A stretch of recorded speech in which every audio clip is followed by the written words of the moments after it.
Now, I made fun of the Leafs for their tinfoil hat theories, but I am joining them. I don't have a tinfoil hat, but I did wear a hat for this reason in particular, just for this part. Tinfoil hat theory. Here we go. Line isn't actually injured. What if he's going to get traded and he's just sitting on the sidelines right now? I don't think it's true, but I'm just putting that out there. Just putting it out to the world. You never know. Just like John Oliver put out there that he wanted to see what the Pringles man looked like, and he got that. I'm just putting out there, Line isn't injured. I might want to see a trade because I'm bored.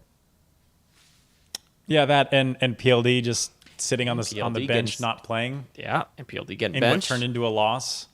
See, they think they think we're not smart enough, but don't worry. This is like birds aren't real. We're catching on. Birds aren't real. So that clip you just heard, yeah, we predicted the Line trade.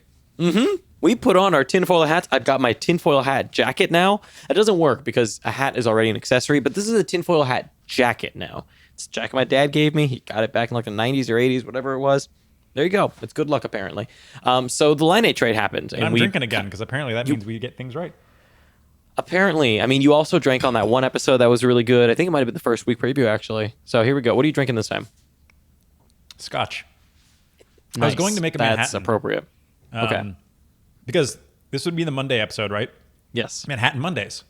Manhattan Monday. That But would what I have worked. didn't realize is my wife, that minx, ran us out of vermouth.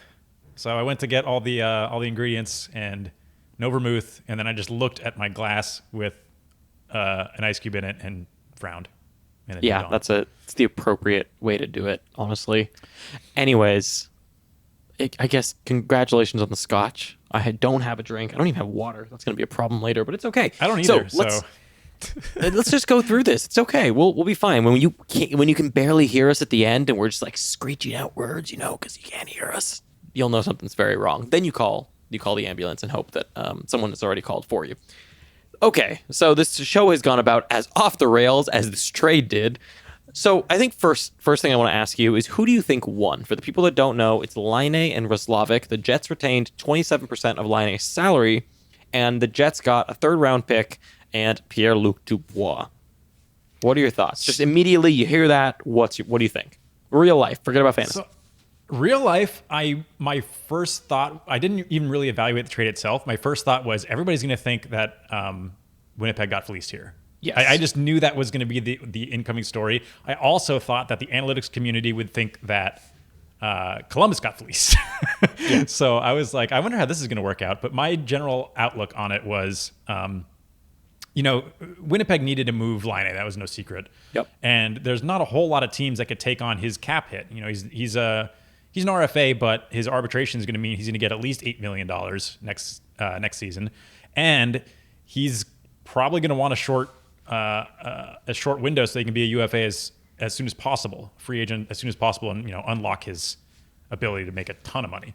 So I feel like he was probably hard to trade because I think a lot of people knew that in general. But that's not to take away from Pierre-Luc Dubois, who's a good player on his own right. I think people, I think a lot of people seem to forget that just because he's not so much a household name as some of the other centers in the league, he's a very competent, great passing, play-driving center, and something that Winnipeg really needs. They have Mark Scheifele, who's great, but their second-line center has always been a problem, and Stastny is fine, but he's not, your marquee-type center, and PLD can be that. So I actually think, honestly, both teams won this trade, and I think you could see at the end of the day that it actually might be Columbus that winds up in the tougher spot if they can't figure out something soon, because I don't think they're going to be able to hang on to Laine in like more than a few years. Yeah, so I agree. I think I pretty much agree with you. I think it's a much more even trade than people are seeming to realize. I think some people rate Roslovic a little too highly, and because of that, I don't think he really makes too much. Neither does, honestly, the I feel like one other thing that I saw pop up a lot is the retention. It doesn't matter. It's for 1 year. No, like it doesn't fine. matter at all. It's really not that big of a deal. And here, to me, what Columbus did, which is really smart in my opinion, is they took a guy that didn't want to be there clearly, and you take a guy like Laine. Laine is going to have a lot of value as well here soon. He wanted out of Winnipeg. Why not give him a shot? And then let's say it doesn't work out. That's fine. You're still going to get a pretty good haul for Laine later on if you want to move him because he doesn't want to stay in Columbus, right? But you get to have him for this year and next year because he's an RFA. So it will be a very interesting situation to see what Laine does. He's already pushed himself out of one place. I think that's the thing too, though, is Laine can't really push himself out of Columbus. If he does, I do think teams at that point will take a look at kind of character, right, and take that into account and think, he's done this twice now. Do we really want him? You know? So Yep. that'll be an interesting thing. Now, as far as the fantasy perspective goes, I think overall it's bad for both, for the most part. Yeah, it is. Well, actually, no. I think it's good for Pierre-Luc Dubois. Actually, I don't assuming know. he gets power play 1, which I do assume. See, I'm not assuming he gets power play 1 because you already have Scheifele on there. You could do the Pionk Morrissey thing if you like it. And then you could have Pierre-Luc Dubois as the second center, and he's significantly better than Stastny on the power play. So you could move him down to that second power play and potentially make that second power play way better. I could see that happening. I could also see Well, the Stastny case. is good at draws, and Yes. so I think if that's the case, and they're already playing Stastny in the That is- first power yeah. play with Scheifele, so I think that Stastny gets moved to the second power play. PLD gets top power. That'd be my guess. I mean, I don't know. Yeah. If that doesn't happen, then it's probably bad for both. But if it does, I think it's good for him. Yeah, I mean, I think so. Stastny's up there. You're right now in the first power play. So it's going to be interesting to see what happens when he gets there, when PLD gets there. I would assume actually the PLD, if Stastny's up there, I would assume Stastny gets top power play because of the draws. Now that you just pointed that out, I totally forgot about that. Pierre-Luc Dubois is not great at draws, so that would make a lot of sense for him to be on that second power play if he's not as great at draws. We'll see. I think overall though, he goes from being the guy in Columbus to now not being the guy anymore. He's the second guy. And that's fine, but I think that limits his ceiling. I think it limits the potential of what can happen if everything goes right for him. And meanwhile, I think I have a little bit of a different opinion. You, I think, have a very different opinion on line A. I do think it could be. I think it's overall bad because the power play is not as good. His 5-on-5 line also is not as good. But He's got there like no is center. something. Yeah, no center now. I mean, Tessier's been good though. Tessier has Yeah, been but he good. also hasn't really been playing center all that much. No, so. he hasn't. But I think there's going to be something interesting to see when Line A is the guy in Columbus now. I get Bjorkstrand's there, and I agree. Bjorkstrand is good too. But I think that you can't ignore the fact that Line A is going to be the guy in Columbus. Unless Torts hates him. Unless Torts hates him, which honestly is very, very possible. I don't know. We'll see. I mean, it's very, very possible. So I think overall bad for both. Like I have Line A, and I'm not thrilled about it. But I do see a scenario where Line A actually turns into a monster because he's the one doing everything. So it'll be really interesting to see what happens. And there's the whole I would bet Torts that dynamic. PLD is more likely to be better off than Line A is, but In fantasy. you never really know in fantasy. In fantasy? Interesting. Yeah, I don't know about that. just because power play 1, and he's gonna have Ehlers on his wing. Yeah, but Line A is going to be power play 1. I get the win. yeah, but a power play better on the worst power play in the league. Yeah, I but mean, it's at least Line he's A. got like I mean- Scheifele and Wheeler with him, right? And Yeah, but Line A's got a shot. I mean, yeah, it's not enough. line him Who's- up properly. who's centering him? Domi?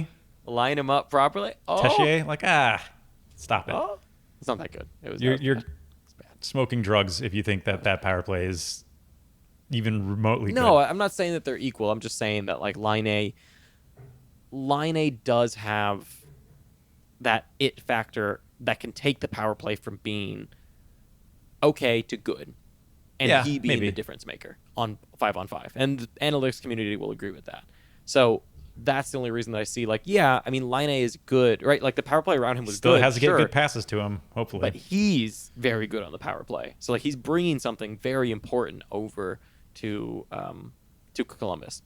Anyways, so that's our take on the Line A stuff. My other opinion here is do not rush to make trades on this news.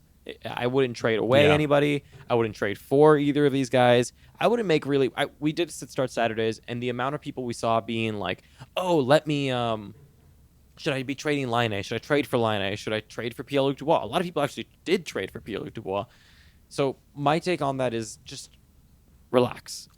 Because of this news, at least, I wouldn't be necessarily making trades or valuing one or the other more highly than they were.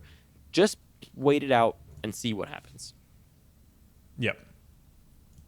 All right. Yeah. Should we get into the injury report after that intro that was Very long. about but booze that and was then important. about trades? Booze. Then, yeah. Let's get into the If you're injury wondering report. where the week review is, you're probably not, but we're kind of Yeah. sort of scrapping that because it doesn't really make Yeah. a lot of sense. We decided. Yeah, we so started, we're just going to talk about any recent news to Yeah, start these segments just some off of piece the of week. news probably, and then we extended 10 takes. It's a much longer, I think, much more fun series now on weekends. So because of that, we scrapped the week review because we're going to be talking about essentially the week on the weekends. So there you go. Right. Okay, let's do the injury report. Okay. We'll start off with Oliver Ekman-Larsson. He's got a lower body injury. We don't really know the extent, but he's week to week at this point. So I think the most I've heard is that like a month-ish is roughly his timeline. It could go completely either direction since they haven't really been too vocal about it. JT Miller returned from COVID stuff and effectively ruined Hoglander's value completely in fantasy leagues. Patrick Laine faked an injury. He's on RIR, but come on. I can't believe we got that right. He's out there making birds, manufacturing fake birds to spy on us all. Pavel Francouz is out with an undisclosed injury, which brought in Hunter Miska. I can't remember if the K is first or second. I'm pretty sure it's Miska. Anyway, I'm pretty sure it's second. Yeah, I think it is. I think it's Miska. Is now the backup there for the time being. Blake Coleman returned from COVID stuff. Jacob Slavin and Turbo Teravainen both went out with COVID stuff. Edler's day-to-day, but I guess not because he's playing. I don't know. He's Edler. He's just bound to miss a game or two here and there. Joe Thornton has busty ribs and is out for a while. All the Russians on Washington are out for COVID, and the team was fined. If you wonder who all the Russians are, that is Orlov, Ovechkin, Kuznetsov, and who am I forgetting here? Samsonov, right. Oh, so I did want to mention, someone did point out in the YouTube comments that the only person that actually had COVID was Samsonov. Everyone else is because of kind of quarantine, because of exposure, I guess. Just wanted to clarify.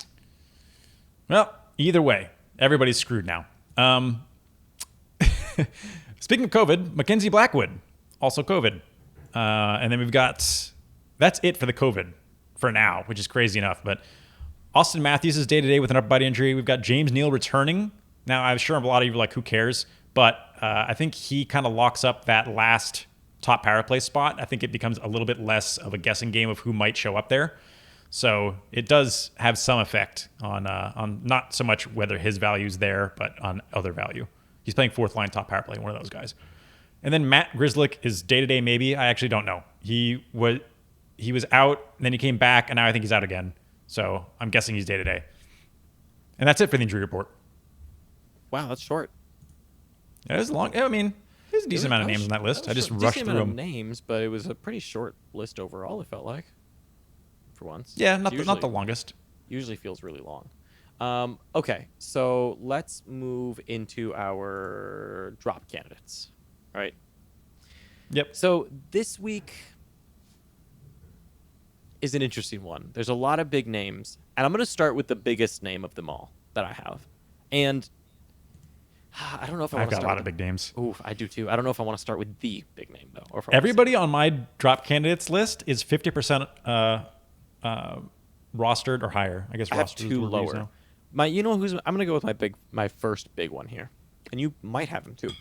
Mike Hoffman, left wing, right wing, 89%. Now, we were very high on Hoffman. You might believe that, and you might remember that. Trading him is a better option if you can, by the way. But yes, that's what I was going to clarify this. Mike Hoffman to me is a trade away candidate. Like now, go. People still believe in him. He has enough name value. I traded him for Ekblad in my league, and what's crazy is Ekblad to me is extremely sustainably high. And just crushing everything you see. The eye test, his minutes have gone up by 50%. His power play time on ice has gone up 50%. His shots are up like a ton. I mean, everything's fantastic. And yet, when I offered Hoffman to the Ekblad owner, they were like, yeah. I even got them to include an upgraded pick. When really, I mean, Hoffman shouldn't even be sniffing Ekblad right now for like equal value. If I'm an Ekblad owner, I'm saying, hold up. I'm not trading someone who's like actually crushing it and good and has really high ceiling for a guy like Hoffman. What do I not like about Hoffman anymore? He's third line, demoted from second. That's not good because he's second power play. And my thought was, he'll make it to top power play eventually anyways. But when you're getting demoted from second to third line and your minutes are staying at around that 14-minute mark, you're not doing enough, whether it's on the ice during a game or at practice, whatever, to earn that upgrade on the power play. I mean, if you get demoted at even strength, I'm not seeing you go to top power play. That's just how I see it. And so right now, I really, really don't like Hoffman's situation. And what I like less is the fact that now I'm seeing, you know what?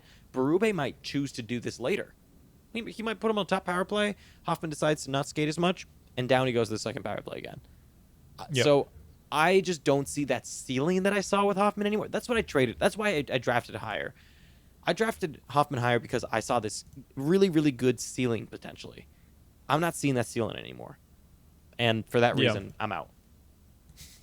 Yep, pretty much. Yeah. Interesting. So what I was thinking about while you were mentioning that is if we had seen preseason games, I think that it wouldn't be surprising to see Ekblad valued more than Yes, I agree. Hoffman. If we knew that Hoffman was going to be third line, second power play, we knew that Ekblad, we all the rumors about Yandel, even though Yandel's playing, we're still seeing Ekblad top power play. Like they're clearly giving it to him, and that was always the thing holding him back. So he's getting that bonus ice time as a result. He's getting more scoring opportunities, of course. If you want a good scoring defenseman, they have to have good power play time, or you just won't find it. Yep. And on that power play specifically, I want in. All right, so my first one is Ryan Graves, defense 56%. I'm kind of surprised. I feel like people are reacting quite a bit to his probably point production from last season, which a lot of it did make a lot of sense to begin with. No power play exposure. The problem is that his ice time's dipping, so that means his peripherals are dipping, and there's just frankly better peripheral defensemen to find on the wire for cheaper and easier, and even probably better point production, to be honest.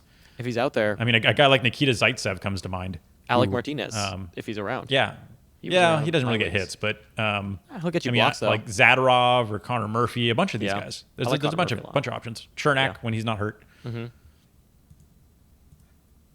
Oh, is that? Yeah. Are you done there? Okay. That's all I got to say about him. Okay. I've got two Rangers. My first one, I'm putting him again. Maybe I put him on sustainably low. Tony DeAngelo. Drop him. There's no point in holding on to Tony DeAngelo. He's being scratched. He is 76% owned still. Why? The dude has been scratched now. Adam Fox has totally stolen his spot. If someone can defend and do your job just as well as you, how are you going to replace him? Adam Fox runs the power play just as well as Tony DeAngelo, if not better, and he's better defensively. Well, and Tony DeAngelo is a PR nightmare. Yep. I mean, literally everything is in Adam Fox's favor. Adam Fox, do you even know anything about Adam Fox? No, because he's not out there. He's not a PR nightmare. You have no idea what Adam Fox thinks. Maybe you do. If you do, don't tell me. I don't want to know. The other guy that I have here from the Rangers is Alex Lafreniere. Alexi. But Alex. Whatever. Alexi Lafreniere. Yeah. Left wing, 72% owned still. Give up. It's done. Until he gets top power play and consistent minutes, I just don't see it. I don't. I think a lot of people, too, when they ask me, like, hey, should I drop Lafreniere for, like, I'm trying to remember a name that I saw today. Hornquist maybe or something like that. I was like, yeah, take all day Lafreniere over. I would take Batherson over Lafreniere. A lot of people who are out there lowly owned, I would take Tessier over Lafreniere. Take Iafallo maybe over Lafreniere. Yeah, anybody. Like, literally anybody. He's not rosterable right now. He's not rosterable, and you're not missing out. There's not this crazy ceiling in New York. Unless he's replacing Kreider, there is no point in rostering him right now. Even then, he's playing with Panarin. It's not like he's on a bad line. It's just David Quinn sucks, and I want him gone. Yeah. All right. My next one here is Matt Duchene. Ooh. So the funny thing is, I feel like he kind of came into the season with zero hype around him, and yet I searched him. I searched him on Yahoo to see if he even had any roster ability, like if anybody's even paying attention. He is 60% rostered, which I honestly, I'm just baffled by. He's not coming off exactly the strongest season. I don't really know what was expected of him, but especially considering there's been so many like explosive new players, even at the center position, that are just like waiting. I'm surprised he's owned as much as he is. His numbers aren't like terrible, honestly. Like he's got a couple of assists and decent shots, but his ice time is like all over the place. I don't think he can be trusted for nearly as much as his roster would suggest. It doesn't mean every team needs to drop him, but especially in like 10-person or shorter leagues, he's just not ownable. I think there's just better options. Almost certainly going to be better options. Yeah. My next one here, a lot of you are probably holding him for the off nights. There's no point. Ricard Raquel, left wing, right wing, 31%. No, I dropped him in my league. A lot of things I don't like. His minutes are down from last year. His shots are up, fine. His power play percentage is still at 50%. I would love to see that much higher. And that power play sucks, quite frankly, both of them. There's not a lot to like, and the off nights just don't make it worth it. I'd rather stream week in, week out, and get someone. I forget exactly who I dropped. Oh, I think I picked up Alec Martinez to chase blocks. And I mean, Alec Martinez might be a longer term hold because I count blocks, but Ricardo Raquel to me is just not moving the needle anymore, and I think he's worth a drop. Yeah, in both points and cats. Yeah, he's on the outs for me, but I haven't quite dropped him yet. I might be dropping him on my leagues tonight. Yeah. William Karlsson is my next one. Center 50%. Kind of similar to Duchesne. I was surprised. I'm less surprised that he's this owned, but still kind of surprised that like people expect as much from him after like a pretty weak season last season. He's never been known for power play points. He's going to need him if he's going to be able to put up anything like that miracle season where he had like almost point per game. It's just not happening for him. Yeah. Shots aren't great. Time on ice is great, but I mean he's a two-way center. He can have good ice time and still be not good in fantasy. So I think, again, you know, we're talking about a pure center here. At least Duchesne had the right wing eligibility, but pure center, there's just better options. I'd rather have Josh Norris, and Josh Norris is like 7% owned or something. Yeah, I agree with that. And that ceiling is just not there in Nashville. It's just not. You don't have that big possibility of something. Okay, my next one here. You mean Vegas? We're not talking about Duchesne anymore. We're talking about William Karlsson. But yeah. Oh, duh. Yes, I'm an idiot. I was thinking of Duchesne still. Oops. Maybe I'll cut that out. Nah, you guys live with our mistakes. My next one is Clayton Keller. Why do we... I think this year everyone knows that Clayton Keller is not some superstar, right? Like, we all can agree on that he's not some superstar anymore. He's 47% owned still, left wing, right wing. That's way too high for a guy, to me, that has a 50-point pace probably rest of season. That's where he's at right now, and that's probably where he's going to be, is just about that. He got 52 last year. He's playing the same time on ice as last year, the same power play percentage pretty much. He's playing the same role. This is the same exact role that he played last year. His offensive zone starts are just about the same. Last year, he wasn't worth it, and he's not going to be worth it this year either. He's a drop. It's as simple as that. He was a good gamble, I guess, in case he got that top line, but it's not happening, so out. Yep. All right, my last one here is Evgeny Dadonov. Yeah, he was on here last week too. Still a drop. Was he? He was, yeah. I don't know featured if him. I think, what's his percentage now? 56. Okay, so he's dropped. He was like 70-something when I mentioned him last week. Still too high, though. But the thing is, I think the reason I kind of singled him out here is because I've seen a lot of questions about him recently. Mm-hmm. And I've actually seen some other people in the community kind of still recommending him. And I feel like I don't understand why. He was good in Florida in the times when, like, pre-Hoffman, really. After Hoffman came, he dropped off quite a bit. Last season wasn't even that strong in Florida with, everything he could have had given to him, Very strong top line, top power play deployment. Now we're looking at a very bad second line. He's still got top power play, but honestly, in Ottawa, it doesn't really matter that much. And none of the plays are going to go through him. Yep. So, I mean, I feel like he's similar to Keller, but probably with worse shots. So, yep. I don't see it. Yeah. Again, there's so many good options that we're going to get into here in a second that I would never hang on to him right now. So there are so many good options to pick up this week. Just in general, too. I feel like there's just so many good players out there. Okay, so I'm going to go into my first here long-term target. I'm going to start with my highest owned player, and that's going to be Kevin Hayes. Center, 51% owned. I really like what I'm seeing out of him.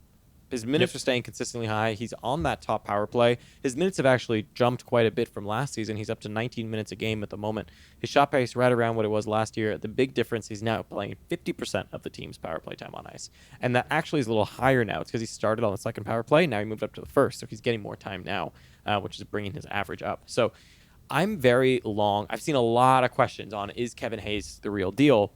And I think he is. I do think he is right now. Yeah, so I would be picking him up. And thinking, I'm trying to think of like other status. I mean, think about even Lafreniere, right? Who's so highly owned. Tony DeAngelo, these guys that you can swap out. I love a Kevin Hayes kind of type. I think he's the best highly owned option that I see out there. That could still be available in your league. Yeah. My first one, and I'm so happy he's on this list, is Connor Garland. Left wing, right wing, 29%. I've been waiting for him to finally get like consistently decent minutes and power play one, and he has finally. So, and I mean, he's not coming out slow either. You know, I mentioned him before the season started and basically said if he can get legit minutes, like you're going to see not only good point production but good shots. He's a shooter, and that's exactly what we're seeing. The guy has 6 points in 5 games. He's shooting at least twice a game, up to 7 times so far. He is a shoot first. Budding star, honestly. In fact, since I marked him into my sheet, which was 30 minutes ago, he's gone from 29 to 30% rostered. So people are picking him out. It's fairly unusual for me to see a change in roster ability, which means, yeah, he's moving quickly, and he should be. And this is like, you know, he's getting 5 shots with only 15 minutes of ice time. I actually think as he continues to play well, he will see more ice time increases because why not? He's doing exactly what should be done. He's already got 2 power play points. I love him. I'm very high on him rest of the season. I love Connor Garland. My next one here is Drake Batherson, right wing, 14% owned in Ottawa. There is so much to like about what's happening with Batherson right now. Huge minute increase. He's at about 17.5 minutes a game at the moment. He actually hasn't scored a goal yet, but he's on a 328 shot on goal pace. It is a little bit skewed because he had that massive 7-shot game. So right now things are a little skewed. I would expect him to be more like at around a 200 to 240 with his minute increase shot pace. And that might even still be a little bit generous. But he does shoot it around between 10 and 12%. And so that's a few extra goals too that he should have now. So, and he's playing 100% of the team's power play time on ice. He plays all their power play time. He's averaging 5 minutes a game on the power play, which is nuts. And he's hitting a ton too. So with that big increase in time on ice comes another increase in peripherals of hits and shots. So Batherson's the real deal. And Brandon mentioned this on the sit start. Batherson could, and I agree with him on this, Batherson could become your best pickup of the season that ends up being a long-term target. Yep. He's going to be another one of those guys we see jump over 50% pretty early in the season, I think. I think so. All right, my next one. Slow on him because he's on Ottawa. That's it. Yeah. My next one, and I'm very happy to see him here as well, is Jeff Carter. I can't believe it. He was another player that I mentioned preseason, but really my expectations for him were like, you know, fairly, I was basically looking at him the same way I look at some guys that I would look at on Anaheim as like, he might be okay, but I think the bonus is that he's got good positional eligibility. I expect him to have right wing eligibility soon, giving him center, left wing, right wing, and he has a lot of off nights. And I was like, that's just makes him valuable because of his versatility, if nothing else. And he shoots a lot. Yep. So now we're seeing a guy with all that stuff, shoots a lot, but the points are coming. The points are coming. We really saw him get a little bit snake bitten, although I don't know how much we could have really expected last season, but more than he got for sure. Yeah. And now we're seeing him be above point per game, which won't keep up, honestly, but it's nice to see. Shots are still there. Hits are fine. And he just got top power play, which was the big thing that I was like, him not being top power play makes me a little bit worried about him. He also moved from 30% to 31% since I put him in the sheet. So people are aware of him. And he's also playing, he's playing back-to-back. So he's got tonight and tomorrow night. We're recording this on Saturday night, so that's probably part of the reason why people are picking him up. But he is long-term potential. I don't necessarily think that means you'll keep him all season. He probably will fall off eventually. But I have him in multiple leagues now, and I'm pretty happy to have him. Yeah. I'm going to stick with the Kings, actually. And there's a guy I really like, especially in really deep leagues, and that's Alex Iafallo. I mentioned him as a weekend pickup suggestion. He's left wing, 3% owned. The reason I like him so much is because of how many minutes he's playing. It's insane. He's gone up to just around 21 and a half minutes a game. That is nuts for a forward. And right now his point pace is really low at 41, which is a little disappointing. But he hasn't scored yet. 0% shooting percentage. His shot pace also is. He's a points option. I don't like him much for Cats leagues because he doesn't offer much in the peripheral department. But he's played 70% of the team's power play percentage so far. So he's a really good option with a guy that reminds me a little bit of Subban in the sense that the minutes are there. Everything is placed for him to do really well and to have a pretty good season, especially in deeper points leagues. And with all the off nights, he could become really interesting. So if he's not someone that you target now, it's absolutely someone I'd be placed on a watch list because of all those minutes and that opportunity. Okay. My next one, and I'm surprised that he's here because he was an unsus high player last week. I guess just a few days ago, really. And I have a feeling some of you already know where I'm going with this. But when I called him unsustainably high, there was a few things to mention. One of them was that he had a crazy shooting percentage. The other was that he didn't get any minutes and he wasn't top line. Both of those things have changed. And that's Bobby Ryan. Left wing, right wing, 37%. People are definitely picking him up because, I mean, he's got a little bit more of those eye-popping statistics with all the goals. But he is playing like a new man, honestly. And I mean, it's a great story for him coming back from, you know, his rehab and all that, you know, coming in at 33 onto a very weak team, the weakest team in the league, arguably, maybe Ottawa, but probably the weakest team in the league. And coming to play, you know, he shot 8 times in the last game when he finally got top line. He's got top power play as well. I actually believe that he can be a good player this season, which is crazy. I never would have thought that Bobby Ryan would be a fantasy asset again. But I mean, now we're talking about Jeff Carter and Bobby Ryan both as pickup candidates. What year is it? Woo. I agree with you. I was very harsh on Bobby Ryan, but with that minute increase, I can definitely see it happen. And my last one here, I talked about him briefly, but Alex Tessier, center left wing, 7% owned. He's gonna fly. He's gonna be added so much. I know. This next weekend or so. I will say there is one thing that's a little alarming, which is his shooting percentage. It's currently 33%, and his shot pace is only 123. But here's the big but. So when I'm looking at this, he's played 6 games. This does not include tonight's game. I'm looking at 6 games where he's averaged 17 minutes average time on ice. But that just went up to like 20 recently. So I think with Pierre-Luc Dubois not playing anymore, him moving to that top line center spot and not having Dubois, and he's probably going to move to top power play now, we're going to see a huge increase from Tessier. And he's looked really good on the ice. So if he can take what he's been doing and translate that now with more minutes, more responsibility, and on that top line, top power play, he's been top line, but that top center spot and top power play, oh man, we could see a huge, huge grab from Tessier. I think he could be massive add. And especially when you add Laine to his line, oh man, I mean, come on. There's a huge possibility there. And you have Bjorkstrand on the other wing probably. Woo! You are in for some assists, my friend.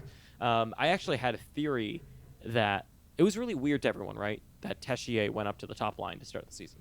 It was so out of nowhere. So my theory is, because I was right about the tinfoil hat theory, we'll never know if this one is right, so we're going to assume it is. Right, Brandon? We're going to assume I'm just right. Right. Obviously. Sure. Yeah, of course.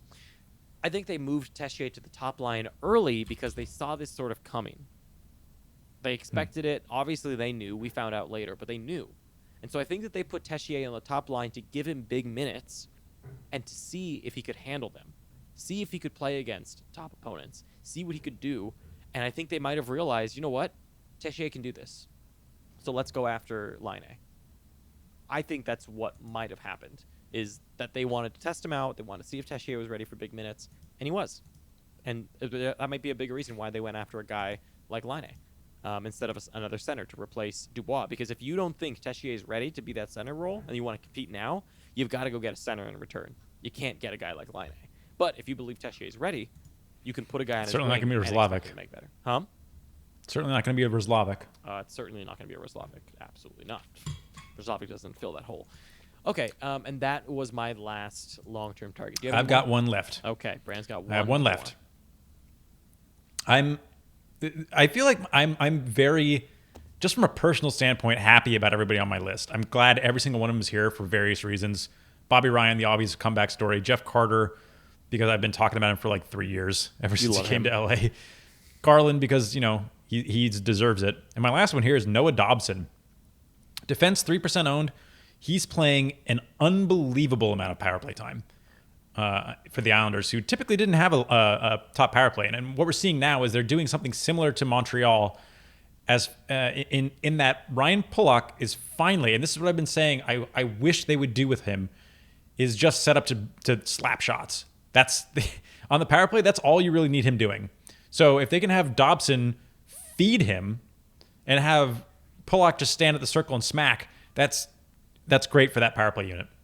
We're seeing three assists or 3 points. He may have gotten a goal, but 3 points in 4 games from Dobson. He's got 2 power play points. He's playing, like I said, crazy amount of their power play.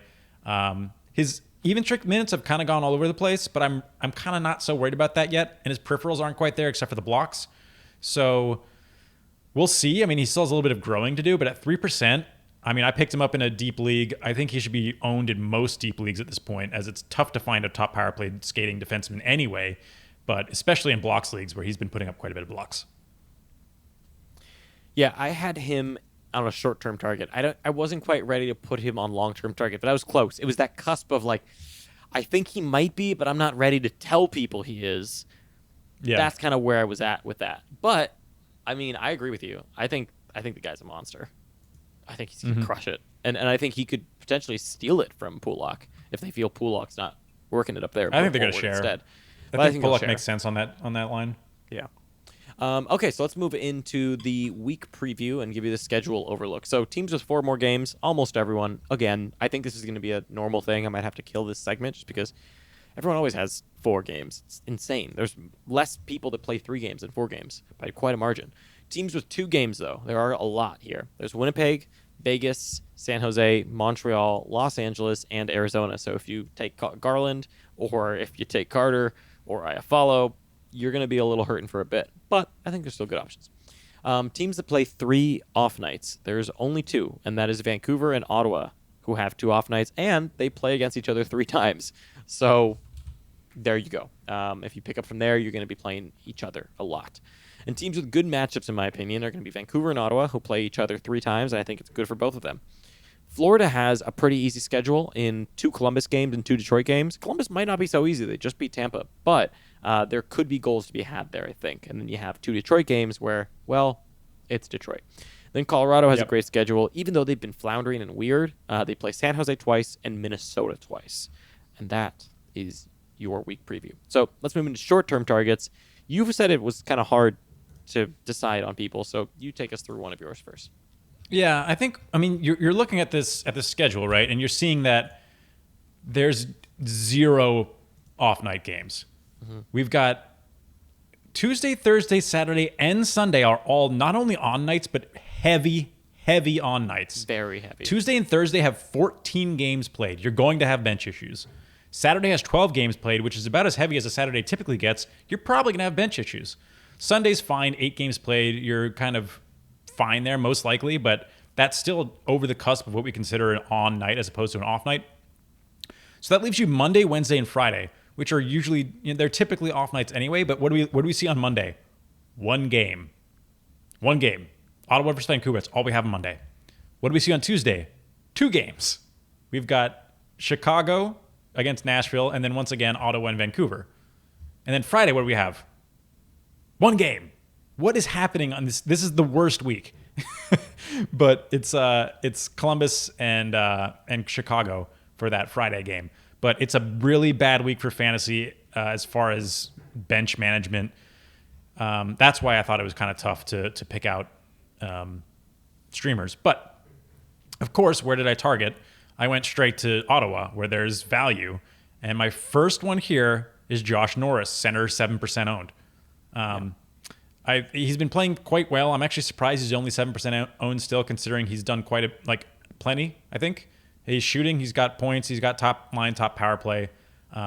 Actually, kind of an aside here, it sort of makes sense to wait a little bit on Dadonov for the drop. Maybe drop him after the game on Wednesday, considering it's so hard to find off nights this week. But Norris, good pickup, 7% owned. It's going to be a lot higher on Monday. Oh yeah, a lot higher. I actually had Norris as well. He was my first one. So there you go. I also liked Bobby Ryan. I had him as a short-term target just because I don't want people to get too excited about him. I think he could just as easily drop down in that pecking order as quickly as he moved up, and you got to be alert to it. You can't hold on. Bobby Ryan's a guy to me that you need to have the shortest of leashes. As soon as he goes off that top line and his minutes drop, done. That's it. I'm cutting ties. You're not holding out because he had this incredible start to the season. No, I'm cutting ties as soon as he's off that top line. So that's why I have him here as a short-term target. Okay, well, I had Drake I'm just going to go quickly because we already talked about him. Drake Batherson. He's only 14% owned still, which is crazy, but nuts. Same deal. I think he's a long-term ad, really, but I think he's one of the best. He probably is the best short-term ad for Monday, Wednesday. For sure. You could take him Monday, Wednesday, grab somebody like a Dylan Strome, who's also on my list here at 41% for Friday, and then that's as many off nights as you're going to be able to get out of anybody, any streamer spot. I would not be dropping him for Dylan Strome, but if you're in a really shallow league and you're just trying for anything, maybe that makes sense. Connor Murphy is a semi-interesting one too, because he can help you catch up in whatever you're down. If you know already that you're going to be down in certain category, if you're going into the weekend and know I'm down in shots or hits or whatever, Connor Murphy is one that could give you that extra off night from a peripheral perspective. So someone to keep in mind there. But you're only getting one, so I don't know if it'd be worth dropping for him. It depends on your team comp. My next one here for short term is Tyler Myers, defenseman, 13% owned. He's been playing a lot of minutes, actually, and gets you peripherals. He has 2 off nights because of Vancouver, because of that Vancouver-Ottawa game. So if you need a defenseman with peripherals, like I'm saying with Connor Murphy or something, if you know your team struggles in that, Tyler Myers is probably your guy, especially PIMS, too. So I've got I wouldn't rely on his PIMS. He had I wouldn't either. Toss-out game, and then he had a fight. I don't think he's really going to get PIMS. He has a chance of PIMS. Sort of. Not usually. But my favorite player for Bangos for short term this week is Tyler Mott, for sure. Also Vancouver, 7% owned. You'll be able to get him. The dude is putting up insane hit numbers. Extremely good block numbers. A block per game from forward is hard to find. Good PIMS. He's got 8 PIMS across, basically 6.5 games now. They're one period into the Montreal game that's going on right now. Could easily add to that total. He's been shooting, which is nice. I wouldn't expect more than maybe 2 shots a game or so, but he does have 3-shot games, so it's possible. His minutes are decent at 16 and change. And, he can score, kind of. He's got 2 goals. I don't really expect a whole lot from him, but if you're in one of those silly leagues that has shorthanded points, he might be able to get you one, especially considering they're playing 2 games against Ottawa, 3 games, but 2 off nights against Ottawa. The ability of him to get that's probably the best chance to get a shorthanded point. So, it really is. I think that Mott is super interesting in banger leagues. Yeah, I'd agree with that. My last one here is just going to be a little nod to Joe Pavelski, center right wing, 39% owned. I am not saying that there's going to be a Pavelski resurgence. Dallas is not scoring 7 goals every game. And on top of that, also, everyone is overreacting to the 7 goals that Dallas scored. It's 1 game, folks. It's the same thing I'm seeing with everyone overreacting on Duclair. And, just relax for a second. Let's see how things go. They've played no games. So Joe Pavelski to me is just someone maybe worth picking up. And because, if he's playing 20 minutes a game, there might be some FOMO there. And you're not going to want to miss out on that if he does end up being actually worth it with a lot more minutes. So, figured I'd mention him. And that's my I'm out, so that's it. You're out. That's it. So that is the show. That is your week preview. Good luck. This is a horrible, horrible week for scheduling. There will absolutely be a sit start Saturday this week. Maybe we'll have to do a live stream during the week, too, to help you out with your scheduling. We'll see. But otherwise, thank you so much for listening. We'll catch you next time. Yep. Thanks for listening.